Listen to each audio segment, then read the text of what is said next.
apa diferensial diagnosis pada kasus ini dan lakukan edukasi pada kasus ini. Saya kasih waktu berapa menit ini ya? 5 menit kah? Atau bagaimana? Kasih waktu 5 menit, baru nanti kita diskusi, baru sambil menjawab. Ya, 5 menit atau 10 menit, Dek? Oh, tabe dok, mungkin bisa 10 dok tabe. Oh ya, 10 menit ya, baru sebentar kita bahas ya. Jadi ini ada 2 kasus, mungkin saya tambah lagi satu nanti kasus pertama. Nanti setelah kasus ini nanti saya lihatkan gambar pasiennya ya. Saya lihatkan gambar pasiennya. Saya sudah pernah sajikan ini gambar pasiennya pada saat kuliah obesitas. Ya, ya silahkan dek, adik coba ya baca. Saya hitung 5 menit. 5 menit dari karena ini kan hari Jumat ya, jadi mudah-mudahan jam 12 sudah selesai deh. Berarti sampai sekarang kan jam 10 ya, berarti 11.20 ya, sampai 11.20 ya. Tabe iya dok.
Sudah, Dek?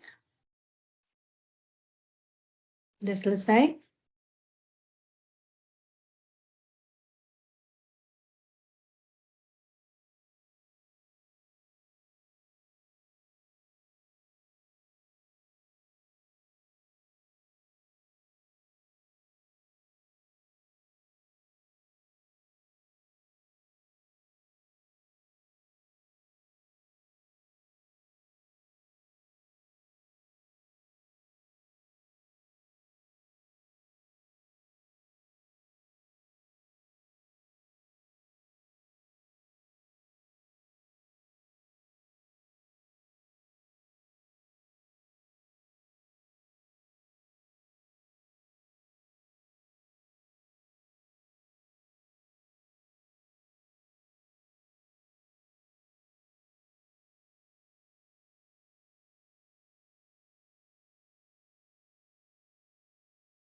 Sudah selesai, Dek?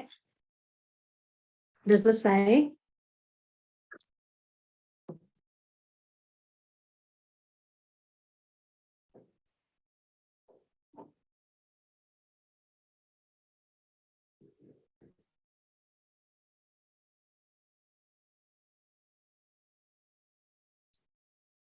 Sudah ya? Sudah selesai ya?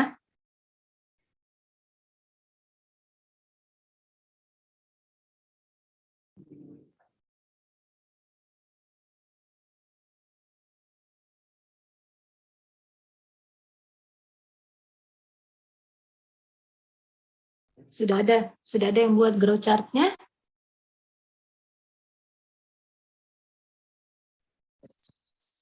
Sudah.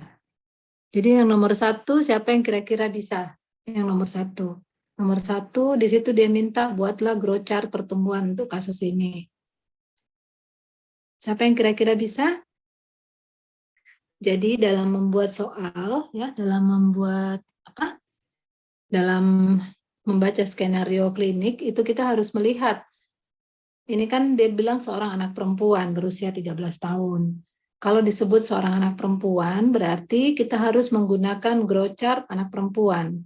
Jadi di bagian anak itu kita sudah membagi, ya, ada grow chart CDC 2000 untuk anak umur 2 sampai 20 tahun, kemudian ada kurva WHO. Jadi kita sudah sepakat kalau dia anak perempuan, kalau dia anak usia di bawah 5 tahun, dia memakai kurva WHO. Kalau di atas 5 tahun, memakai kurva CDC 2000. Ya, kalau kita melihat ini adalah anak perempuan, usia 13 tahun, berarti kita menggunakan kurva CDC 2000 untuk anak perempuan. Harus dilihat jenis kelaminnya, jangan menggunakan kurva untuk anak laki-laki. Karena kalau kita menggunakan kurva untuk anak laki-laki, akan berbeda hasilnya, Dek.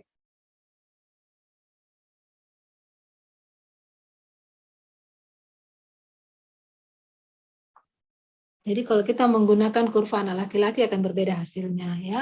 Nah, sekarang kita melihat di sini.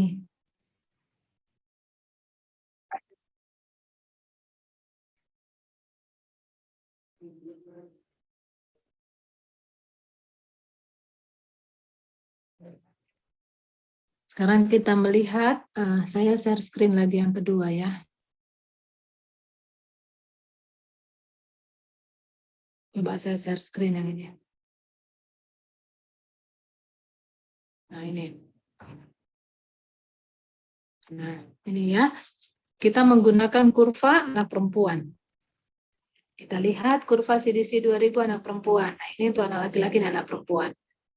Anak ini tadi umurnya berapa, Dek? Coba dibacakan usianya. Berapa usianya? Tapi dok, 13 tahun dok. 13 tahun, ya. Nah, anak ini usia 13 tahun. Kita lihat di sini, 13 tahun, tingginya tadi berapa, Dek? 100? Tapi dok, 110 dok. 110.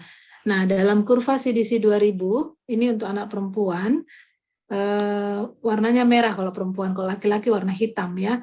Nah, dia 2 sampai 20 tahun. Kalau kita melihat di kurva sini, di sini 110 ya tingginya, ya, berarti dia di bawah sini. Kita sekarang lihat usianya. Usianya berapa? 13 tahun. Usia 13 tahun berarti dia di sini. Dengan 110 berarti dia tingginya itu diplot di sini. Di sini untuk tinggi 110. Berarti kalau kita melihat dia jauh sekali di bawah persentil 3, ya, jauh di bawah persentil 3. Jauh di bawah persentil 3. Ini persentil 3, dia jauh sekali di bawah 110 di sini, ya, 13 tahun. Kalau kita melihat seperti ini, Dek, berarti anak ini diagnosisnya adalah perawakan pendek, perawakan yang sangat pendek karena dia jauh sekali di bawah persentil 3. Di sini 110, 13 tahun di sini, jauh sekali di bawah persentil 3, berarti anak ini adalah perawakan pendek. Nah, sekarang untuk mengetahui berapa berat badan ideal anak ini kan beratnya berapa? 40 kilo, ya. Nah, sekarang untuk mengetahui berapa berat badan idealnya, kita harus tarik di persentil 50 di sini. Di sini kita geser ke persentil 50, kemudian kita turun ke bawah. Ini persentil 50. Di sini tadi, ya, kan dia 110 di sini. Kemudian persentil 50, sebentar. Ini 13 tahun, ini 110. Di sini persentil 50 di sini. Nah, ini kita tarik ke bawah untuk melihat berat badannya. Di sini. Nah, ternyata berat badan ideal anak ini adalah di persentil 50 itu di sini, ya, 19 kilo. Bayangkan anak ini umur 13 tahun beratnya 19 kilo, padahal berat badan saat ini adalah 40 kilogram. Berarti kalau kita hitung berat badan aktual itu kan 40 dibagi berat badan ideal 19. Berarti anak ini termasuk obesitas. Nah, untuk menentukan seorang anak itu obesitas tidak bisa berdasarkan kurva growth chart saja, kita harus menggunakan kurva BMI, ya. Nah, sekarang kita sudah tahu bahwa anak ini diagnosisnya adalah perawakan pendek. Pemikiran apa yang kita pikirkan kalau anak ini mengalami perawakan pendek? Banyak gangguan hormon yang bisa menyebabkan perawakan pendek pada anak ini, ya. Nah, sekarang kita hitung dulu. Siapa yang bisa hitung BMI? BMI itu adalah tinggi badan, berat badan dibagi tinggi badan kuadrat dalam meter. Coba Ade hitung dulu BMI-nya. Berapa BMI anak ini? Karena dia berat badannya itu berat badan aktual 40 dibagi berat badan ideal 19, itu hasilnya 200, di atas 200% ya. Berarti memang obesitas. Tetapi dalam menentukan obesitas harus menggunakan kurva BMI. Saya sudah ajarkan tentang obesitas ya. Dia harus menggunakan kurva BMI. Sekarang coba Adik hitung BMI-nya berat badan per tinggi badan kuadrat dalam meter. Coba Adik hitung. Nanti saya carikan kurva BMI untuk anak perempuan yang ini. Coba Adik hitung sekarang. BMI berat badan per tinggi badan kuadrat dalam meter.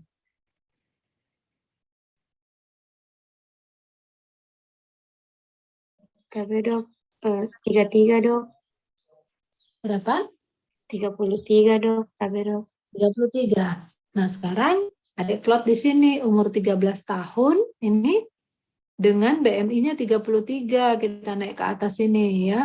Ini sudah maksimal berapa? 20, sudah di atas 27. Sekarang kita cari di sini 33. Nah, ternyata 33 itu dia di sini. Tuh. Di sini Dek. 33. Berarti dia tinggi sekali di atas 97.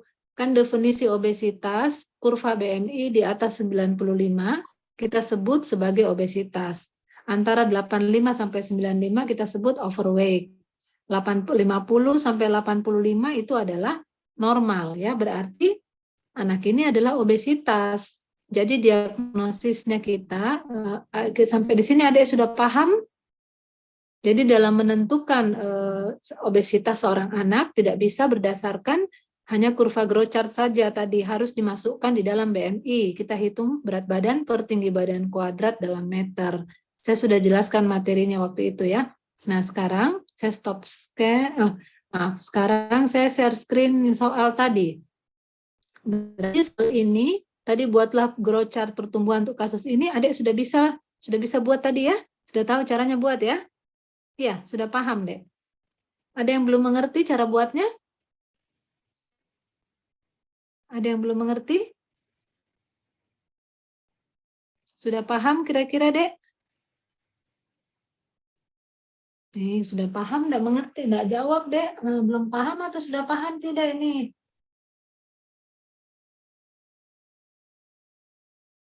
Tapi ya paham dok. Sudah paham, oh iya, sudah paham ya. Sekarang kita pindah ke soal kedua. Buatlah pemeriksaan penunjang untuk menegakkan diagnosis pada kasus di atas.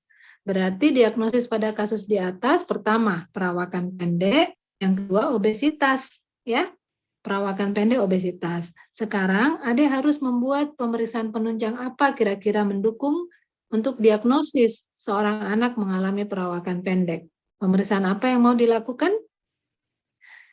Semua perawakan pendek, yang pertama kita pikirkan kalau anak pendek, gemuk, pikiran kita adalah ke kelainan endokrin. Kelainan endokrinnya itu bisa hipotiroid, ya, bisa hipotiroid ya.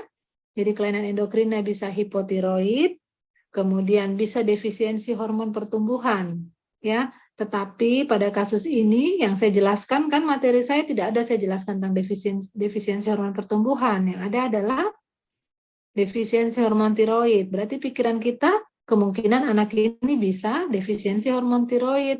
Nah, pemeriksaan penunjang untuk anak perawakan pendek yang pertama adalah darah rutin. Adik tulis ya, darah rutin. Terus kemudian urin rutin juga perlu dilakukan karena untuk pengecekan, untuk screening apakah dia ada infeksi saluran kencing yang berulang. Kemudian kalau perlu feses rutin juga kalau ada gangguan konstipasi ya. Boleh kita periksakan. Kemudian karena dia perawakan pendek yang perlu kita lakukan adalah melacak apakah ada gangguan hormon tiroid. Jadi kita memeriksa hormon tiroid FT4 sama TSHS-nya.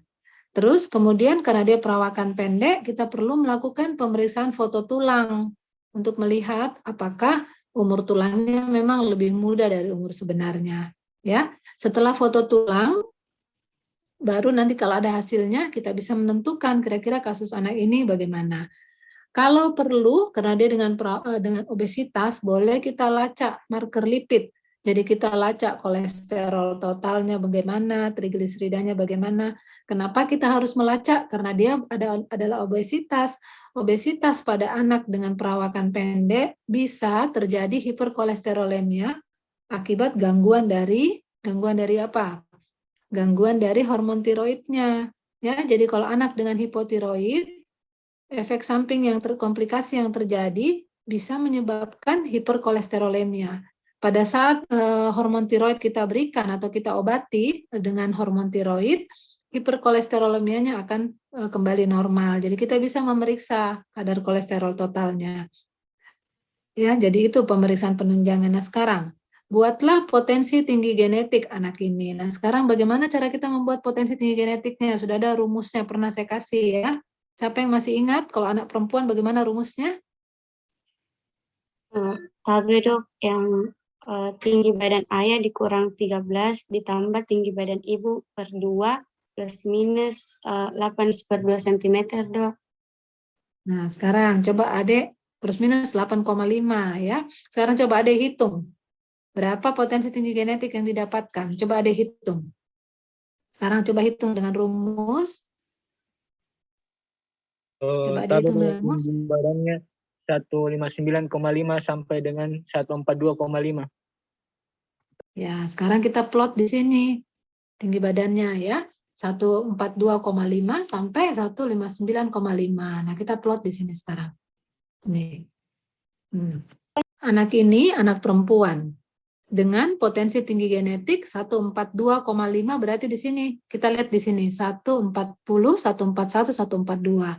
Berarti dia 142,5 sampai 159,5. Berarti ini potensi tinggi genetik anak ini ya.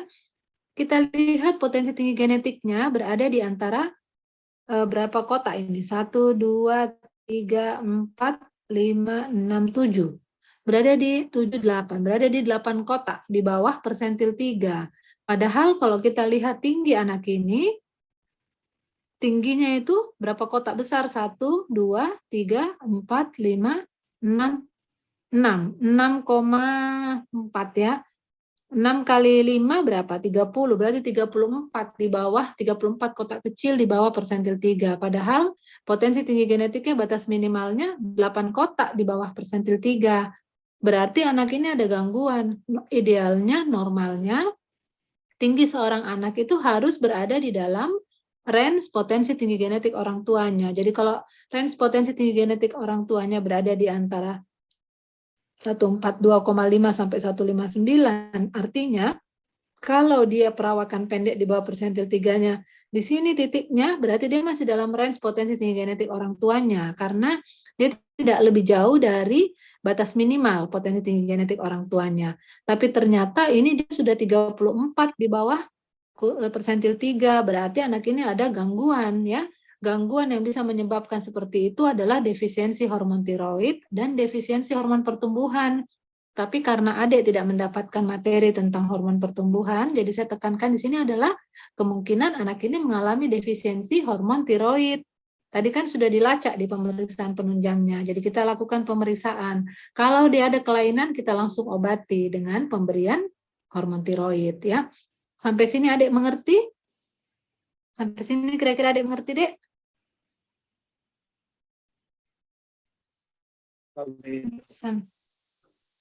Sampai sini kira-kira mengerti ya?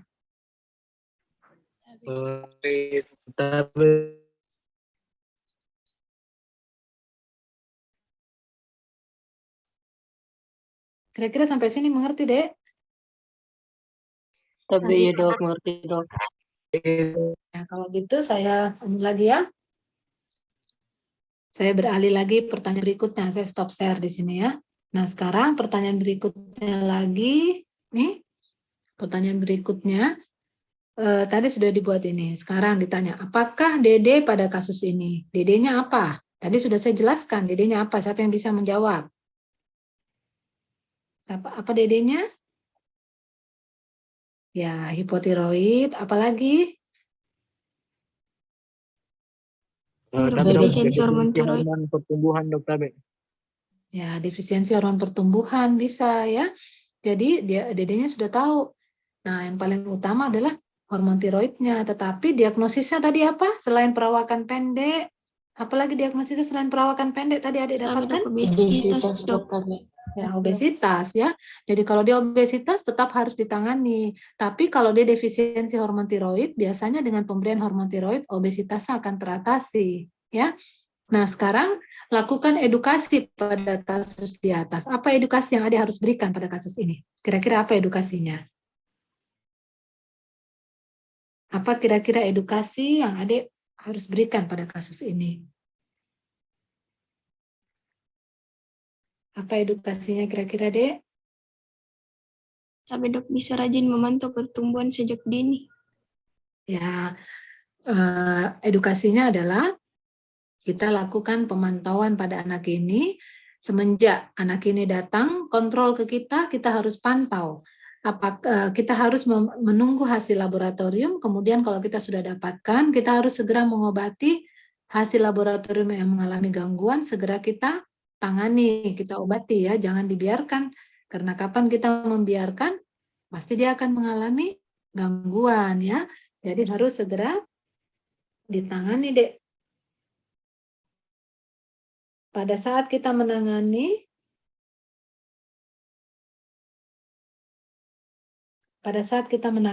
kita sudah harus memikirkan bahwa pada kasus ini harus ditangani karena kalau tidak dia akan makin anaknya tidak tertangani tingginya, anaknya akan tetap mengalami obesitas. Kita tahu bahwa kalau anak mengalami defisiensi hormon tiroid, dia akan terjadi hiperkolesterolemia. Hiperkolesterolemia sama dengan kasus sindrom metabolik. Dia akan mengalami gangguan di jantung, kemudian jantungnya bisa berakibat fatal ya, jadi bisa menyebabkan penyakit jantung koroner akibat hiperkolesterolemia karena obesitas yang tidak tertangani. Dengan kita memberikan dengan kita memberikan hormon tiroid, obesitasnya akan teratasi, kadar kolesterol yang tinggi juga akan teratasi. Jadi walaupun dia perawakan pendek dengan obesitas, tetap kita harus kita harus melakukan pemeriksaan untuk obesitasnya dengan pemeriksaan marker lipid. Jadi kita memeriksa kolesterolnya, trigliseridanya. Kalau dia mengalami gangguan dan penyebabnya adalah hipotiroidnya saja yang ditangani, Dek.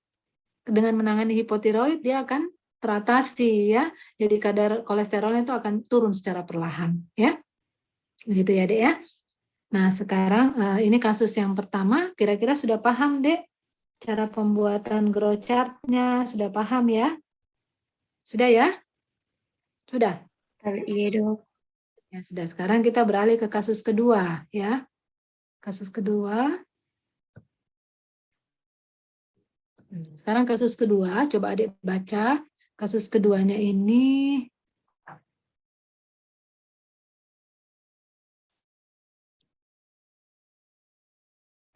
kasus kedua. Nah, ini kasus kedua, coba adik baca. Seorang anak laki-laki usia 12 tahun 10 bulan dibawa oleh ibunya. Ini sudah ada jawabannya ini. Tunggu dulu. Saya hapus ya jawabannya ya. Coba adik baca kasus keduanya.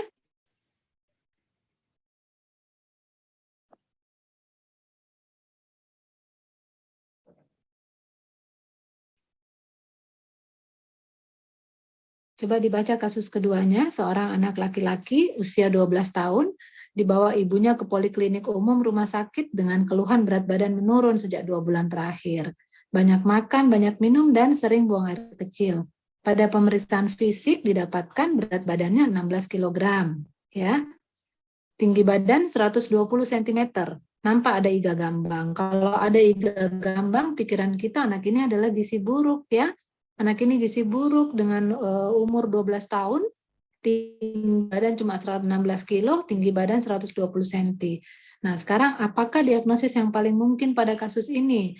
Dengan kadar laboratorium gula darah 380 dan HbA1c-nya 11. Apa kira-kira diagnosis yang paling mungkin pada kasus ini? ya. Nah, sekarang siapa yang bisa jawab? Mau langsung jawab atau dikasih waktu lagi 5 menit? Tapi ini sudah mau Jumat ya. Coba dia langsung jawab aja ya. Jadi apa kira-kira diagnosis yang paling mungkin pada kasus ini, Dek?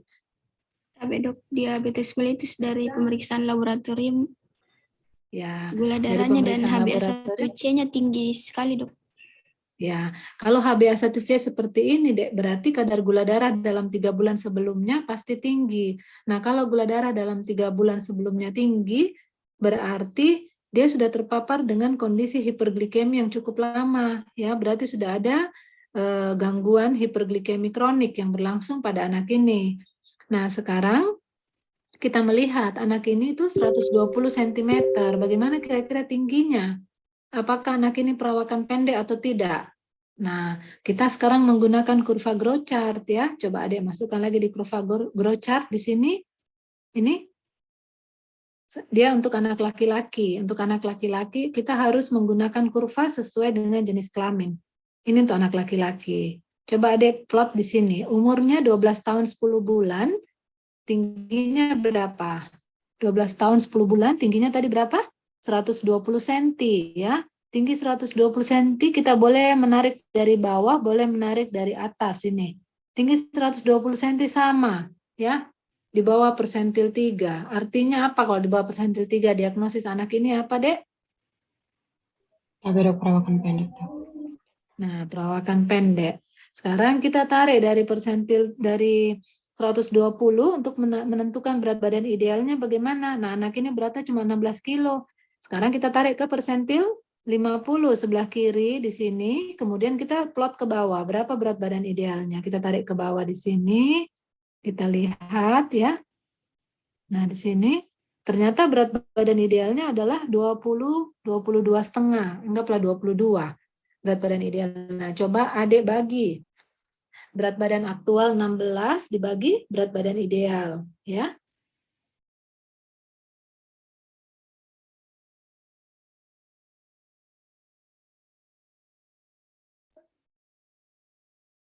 (16) dibagi 22. Jawabnya 72% ya. Ditambah ada IGA gambang, berarti anak ini adalah ada gizi buruk ya. Jadi diagnosisnya anak ini ada perawakan pendek, ada gizi buruk. Nah, kemudian DM berarti diagnosisnya apa? Siapa yang bisa simpulkan diagnosisnya, Dek? Jadi diagnosisnya adalah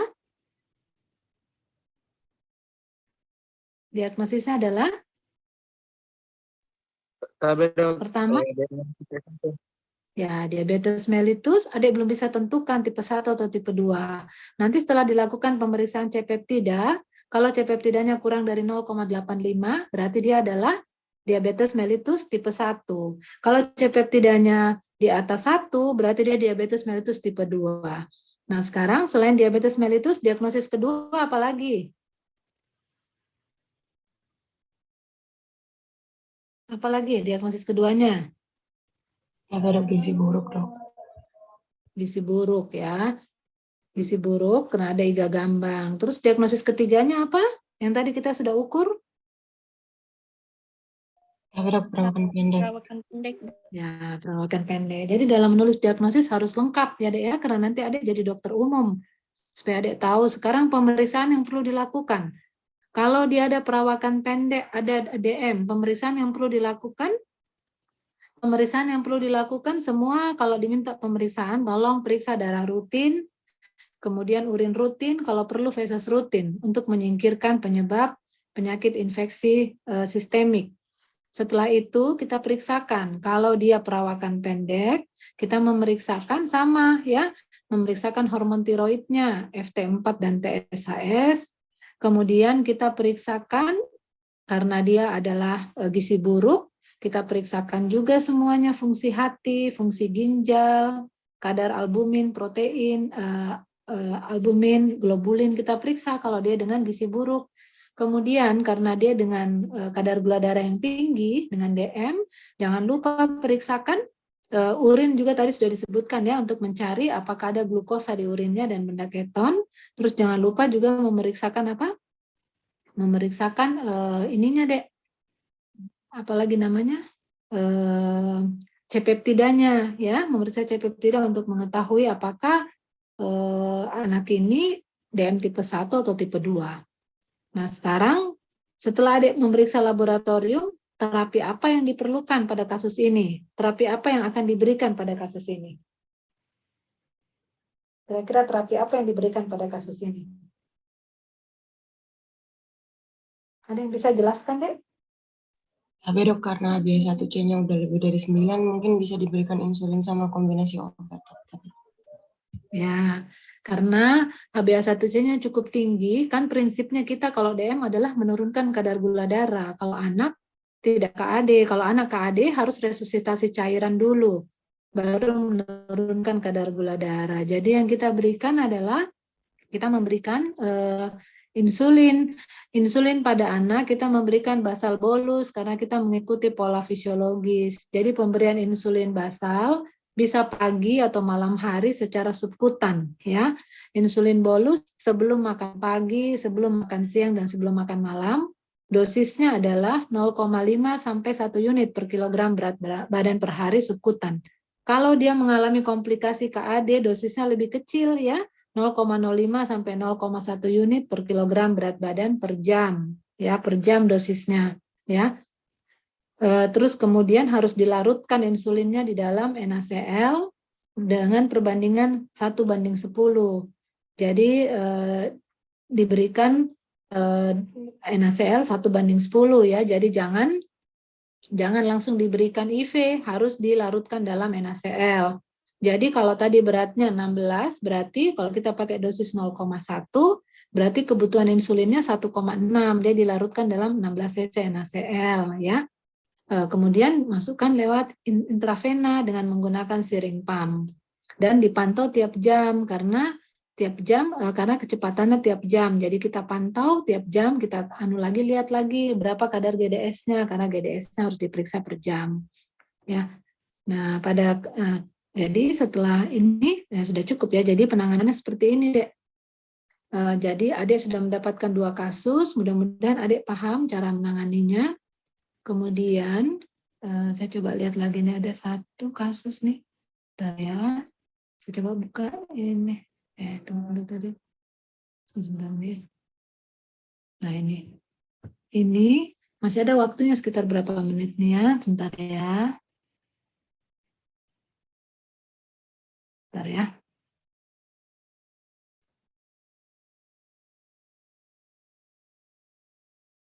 Tunggu sebentar ya, ini saya ambil dulu kasus dari sini. Masih ada waktu sekitar 5 menit ya. Saya lihat adik kasus saja, contoh kasus.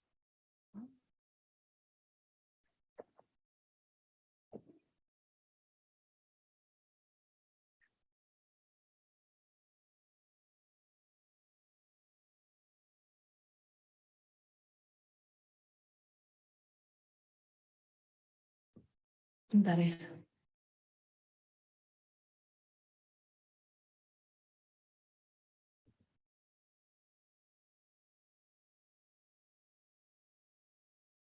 Nah.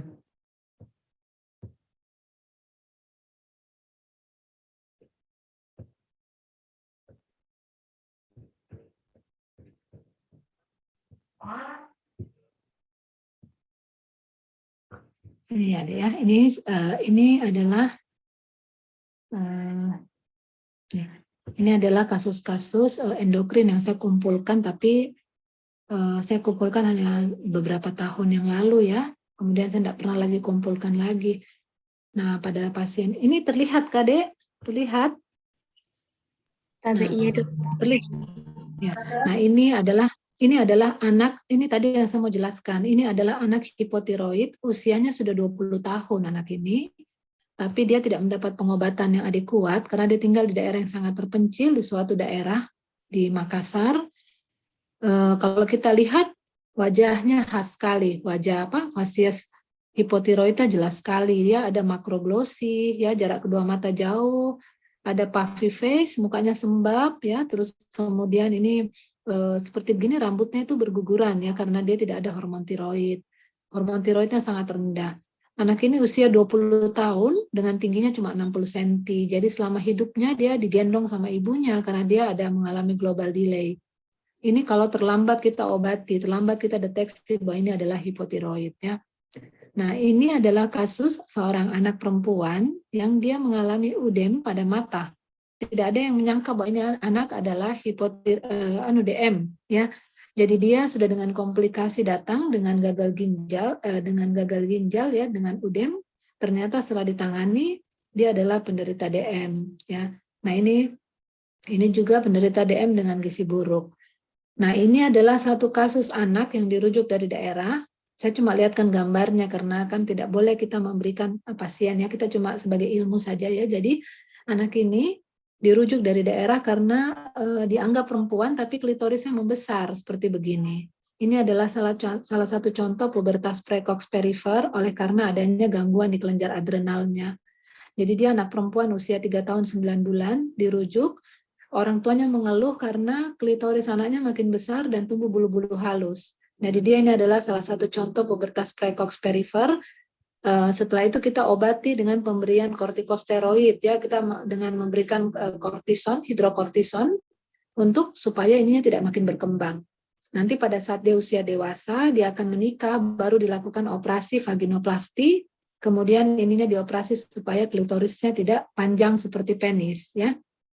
Nah, kalau yang ini adalah kasus pubertas precox perifer yang ditemukan sejak dini. Anak ini umur 3 bulan ditemukan penisnya mirip dengan klitorisnya mirip dengan penis. Jadi dia membesar, tapi di sini tidak terlalu terlihat jelas. Nah, anak ini yang tipe yang berat, tipe cell wasting. Jadi dia sering mengalami dehidrasi dengan diare dengan muntah-muntah ya. Kalau yang kasus yang ini dia ditemukan usia 3 tahun 9 bulan, tapi dia kasus yang ringan, hanya virilisasi. Jadi dia tidak mengalami dehidrasi, tidak syok. Kalau yang ini sering keluar masuk rumah sakit dengan dehidrasi dan syok ya, karena dia tipe salt wasting, tipe yang berat. Nah, ini satu contoh lagi pubertas precox perifer yang sama dengan yang tadi, tetapi dia dibesarkan sebagai laki-laki ya. Umurnya sekitar 3 tahun. Kalau yang tadi memang perempuan. Kalau yang ini tadi memang perempuan. Nah, yang ini dia dibesarkan sebagai laki-laki. Kalau yang tadi dibesarkan sebagai perempuan karena kulitnya lebih halus.